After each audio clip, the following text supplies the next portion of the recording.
बलूचिस्तान के अंदर पाकिस्तान का कौमी तराना और मुतालिया पाकिस्तान को बहुत से स्कूलों में पढ़ाना बंद कर दिया गया।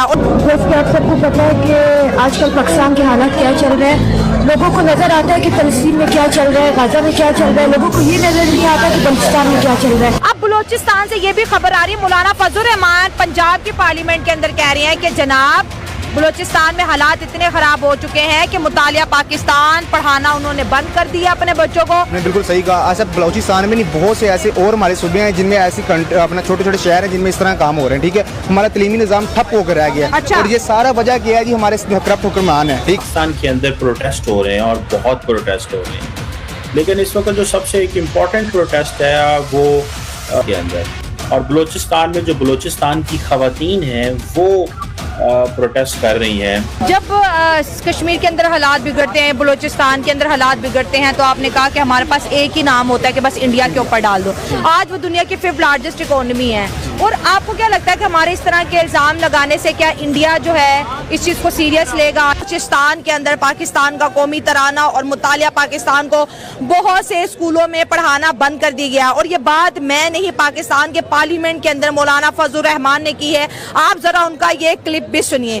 कुछ एरियाज में आज स्कूलों के अंदर, कॉलेजों के अंदर पाकिस्तान का तराना नहीं पढ़ा जा सकता। अब बलूचिस्तान से ये भी खबर आ रही है, मौलाना फजल रहमान पंजाब की पार्लियामेंट के अंदर कह रहे हैं कि जनाब बलूचिस्तान में हालात इतने खराब हो चुके हैं कि मुतालिया पाकिस्तान पढ़ाना उन्होंने बंद कर दिया अपने बच्चों को। पाकिस्तान का कौमी तराना तक बंद कर दिया, बलूचिस्तान के स्कूलों कॉलेजों में नहीं पढ़ाया जा रहा है। आपने बिल्कुल सही कहा। ऐसा बलूचिस्तान में नहीं, बहुत से ऐसे और हमारे सूबे हैं जिनमें ऐसी अपना छोटे छोटे शहर हैं जिनमें इस तरह काम हो रहे हैं। ठीक है, हमारा तलीमी निज़ाम ठप होकर रह गया। अच्छा। और ये सारा वजह क्या है जी, हमारे करप्ट हुक्मरान है। ठीक है, उनको वो पैसे ले रहे हैं। अभी आप कच्चे के इलाके का आपने नाम सुना होगा। ठीक है, वहाँ पर ये डाकुओं का जी राज है। ठीक है, वहाँ पर आप जा नहीं सकते, आपकी आर्मी नहीं जा सकती, आपकी पुलिस नहीं जा सकती। क्या वजह? इंडिया का भी बड़ा नाम आता है जब जब बलूचिस्तान का आता है, कहते हैं इंडिया फंडिंग करा रहा है बलूचिस्तान की, इंडिया कश्मीर का बदला लेना चाहता है पाकिस्तान से। नहीं, अभी देखो, आप बड़ा हंसे हैं इस बात पे। नहीं, इंडिया को कोई और नहीं मिला, अभी वो उसको फंड कर रहे हैं। हाँ? नहीं, अभी पाकिस्तान के जो इदारे हैं वो इतने कमजोर हो गए कि वो उन लोगों को नहीं निकाल सकते कि कौन फंडिंग कर रहा है। तो ये इतने कमजोर भी नहीं है पाकिस्तान के इदारे। पाकिस्तान के जो ISI ये मालूम नहीं कर इंडिया सकते। कोई नहीं। अब मतलब वाकई ये बात, अगर इंडिया फंडिंग कर रहा है तो फिर पकड़े जाना चाहिए। सबको पता होना चाहिए। अभी देखो, कई बार धमाका हो जाता है, उसी वक्त मालूम हो जाता है कि कितने इसमें कितने किलो वजन है, कहाँ से आया था, और किसने किया था, लेकिन ये पता नहीं लगा सकता कि फंडिंग कहाँ से हो रही है। तो भी इसको पता नहीं। अब अगर फंडिंग हो रहा है तो आप निकालो मीडिया में। ये बात तो इंडिया कहता है अगर हम फंडिंग करा रहे हैं तो साबित करो, इंटरनेशनल कोर्ट में लेके जाओ। जब कश्मीर के अंदर हालात बिगड़ते हैं, बलूचिस्तान के अंदर हालात बिगड़ते हैं, तो आपने कहा कि हमारे पास एक ही नाम होता है कि बस इंडिया के ऊपर डाल दो।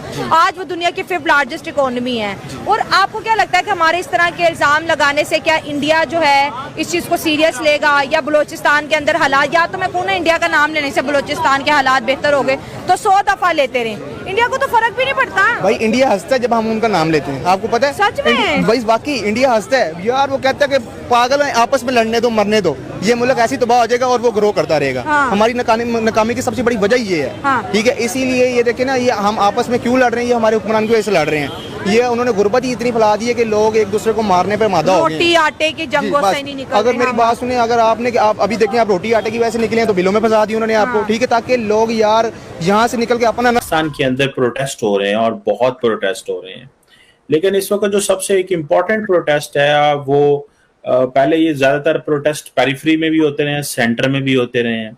एक प्रोटेस्ट हो रहा है बलूचिस्तान के अंदर, और बलूचिस्तान में जो बलूचिस्तान की खवातीन हैं वो प्रोटेस्ट कर रही हैं और हुकूमत के खिलाफ प्रोटेस्ट कर रही हैं। हुकूमत कह रही है कि हम आपको एक डेजिग्नेटेड जगह देते हैं, वहां जाके प्रोटेस्ट करें। वो कह रही हैं कि नहीं, हमें अपनी मर्जी से प्रोटेस्ट करना है। बहरहाल इस सारे प्रोसेस में काफी ज्यादा जो है वो खींचातानी हो रही है। इस्लामाबाद में भी हम देख रहे हैं जमात इस्लामी जिन्हें प्रोटेस्ट निकाला हुआ है बिजली की महंगाई के खिलाफ। पारा चनार में तकरीबन 45 लोग मारे गए हैं शिया सुन्नी फसादात में। मतलब हर तरफ साहब ऐसे लग रहा है कि जैसे उससे पहले हमने कश्मीर में देखा था, उससे पहले थोड़ा चले जाएं गिलगित बल्तिस्तान में, तो बहुत सारी जो फॉल्ट लाइंस हैं कि लोग, यंग लोग, मिडिल क्लास लोग जो हैं वो निकल रहे हैं पेरिफेरल एरियाज में, अभी सेंटर से नहीं निकल रहे। नॉट फ्रॉम कराची, लाहौर, इस्लामाबाद, उस तरह नहीं है। आप सब इसको कैसे रीड करते हैं ये जो डेवलपमेंट्स हैं, एंड पर्टिकुलरली बलूचिस्तान के अंदर जो ट्राइबल लीडर्स पहले लीड किया करते थे, अब वो जो है उनकी जगह पे मिडिल क्लास खवातीन पढ़ी लिखी जो है वो बाहर निकल रही हैं। इसकी क्या वजूहात हैं? और सब ये हुकूमत पाकिस्तान तो ये कहती है, जो खासतौर पर बलूचिस्तान में जो प्रोटेस्ट हो रहे हैं, कि ये बेसिकली जो BLA BLF जो टेररिस्ट ऑर्गेनाइजेशन है, ये उनके लोग हैं और ये उनका एक सिविलियन फेस है। How do you see this protest, ये जो ओवरऑल पिक्चर डेवलप हो रही है सर? देखें जी, प्रोटेस्ट में कौन क़यादत कर रहा है और कौन आगे आ रहा है, ये मुख्तलिफ ट्रेंड्स होते हैं, हमेशा से रहे हैं, चलते रहे हैं कि जो तहरीकें होती हैं वो मुख्तलिफ औकात में हालात के मुताबिक जो है वो लीडरशिप को आगे पीछे करते रहते हैं। बलूचिस्तान के हवाले से जो है वो चूँकि एक बहुत ही एक नाउन किस्म का पैटर्न रहा है उनका, कि जो लीडर ज़्यादातर बड़े हैं वो या तो उसको लीड करते रहे अगर कहीं पे कोई पॉलिटिकल एजिटेशन था, तो या फिर ये है कि उसके ख़िलाफ़ एक मसल्ला बगावत मुख्तलिफ जगहों पे, स्पेशली पहाड़ों पे और इस तरह की दूसरी जो दूर दराज के इलाके हैं वहाँ पे होती रही है। तो जाहिर है कि ये तहरीकें सारी जो हैं वो बड़ी एक लंबे अरसे से चल रही है। जैसे कि आप सबको पता है कि आजकल पाकिस्तान के हालात क्या चल रहे हैं, लोगों को नज़र आता है कि फ़लस्तीन में क्या चल रहा है, गाज़ा में क्या चल रहा है, लोगों को ये नज़र नहीं आता कि बलूचिस्तान में क्या चल रहा है। जय हिंद दोस्तों, स्वागत है आपका हिंदुस्तान के दहाड़ चैनल में। तो दोस्तों, जैसे कि आपने वीडियो में देखा, जानते वीडियो के बारे में, 14 अगस्त की आधी रात रेडियो लाहौर से प्रसारित राष्ट्रगान को सुनकर पूरा पाकिस्तान रोमांचित हो गया था। बहुत कम लोगों को पता है कि पाकिस्तान का तराना लाहौर में रहने वाले एक हिंदू शायर ने लिखा था, जिसे बाद में हालात बिगड़ने पर भारत की शरण लेनी पड़ी। पाकिस्तानी सियासी जमात का एक हिस्सा एक हिंदू द्वारा लिखे गीत को राष्ट्रगान नहीं बनाना चाहता था, लेकिन कायदे आजम जिन्ना के सामने किसी की क्या मजाल की मुखालफत कर सके। इस तरह पाकिस्तान का राष्ट्रगान बना। हालांकि जिन्ना की मौत के साथ पाकिस्तान का एक कौमी तराना बदल दिया गया।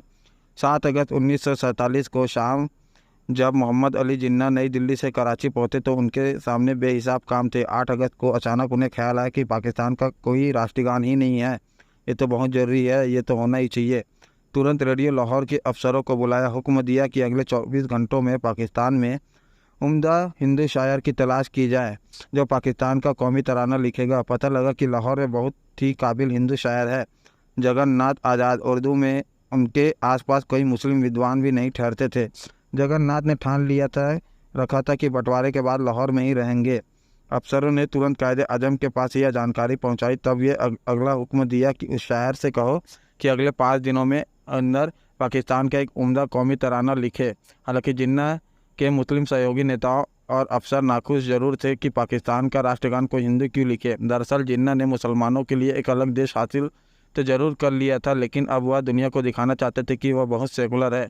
इन्होंने पाकिस्तान को न केवल सेकुलर राष्ट्र घोषित किया बल्कि राष्ट्रगान भी एक हिंदू से लिखाना तय किया। उन्हें लगता था कि इससे उनका कद जवाहरलाल नेहरू की तुलना में और भी ज़्यादा बड़ा होगा।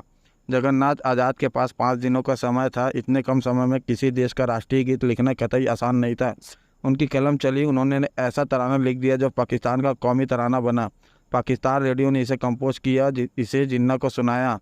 इसे सुनकर वह खुश हो गए क्योंकि ये उनकी उम्मीदों से कहीं ज़्यादा बेहतर था। जब उन्होंने हरी झंडी दी तो इसे कौमी तराने के रूप में 14 अगस्त 1947 की आधी रात को रेडियो लाहौर से प्रसारित किया। फिर अगले 15 अगस्त को इसका प्रसारण हुआ। अगले 18 महीनों तक इसे पाकिस्तानी के कौमी तराने का दर्जा हासिल रहा। हालांकि शीर्ष मुस्लिम नेताओं और मुस्लिम शायरों को ये काफ़ी छुपता था। जगन्नाथ आज़ाद को लाहौर के जर्रे जर्रे से बेपनाह मोहब्बत थी। उन्होंने मन बनाया था कि किसी हालात में भारत नहीं जाएंगे। जिन्ना ने जब ये कहा कि पाकिस्तान में सभी धर्मों के लोगों का स्वागत है तो उन्हें काफ़ी राहत मिली थी।